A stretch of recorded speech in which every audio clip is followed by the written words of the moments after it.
childhood, which we've gotten a little brief introduction to here. And because Dad's perception of the world was maybe a little bit different than the actual reality. But he made his perception his reality. But the fact is that with two older brothers, they were 10 years older, 9 years older, 10 years, 8 years, something along that way. He was sort of an afterthought. And he was born just a few years before the Great Depression. So you can imagine where the baby got relegated, especially because his parents were shop owners and they owned a delicatessen at 14th and Fairmont. And as he said, they fed half the city during the Depression. So anyway,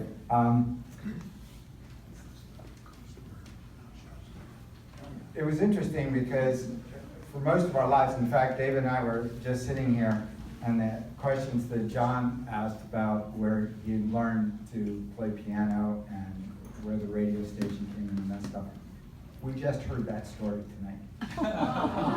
We only heard, in fact, we thought that he had taught himself to play the piano. We had never heard that full story that George was taking, or Nick was taking lessons, and he happened to pick it up. So there are so many things about my father, and maybe it came from working with special clearances with the government, that I just never learned. And nobody really thought to ask. So many of you know that I'm not only an artist, but I also work in mental health, and I work a lot with families. And I thought to myself a while ago, a number of years ago, that there's so much about my father I have no idea of, none whatsoever. So I started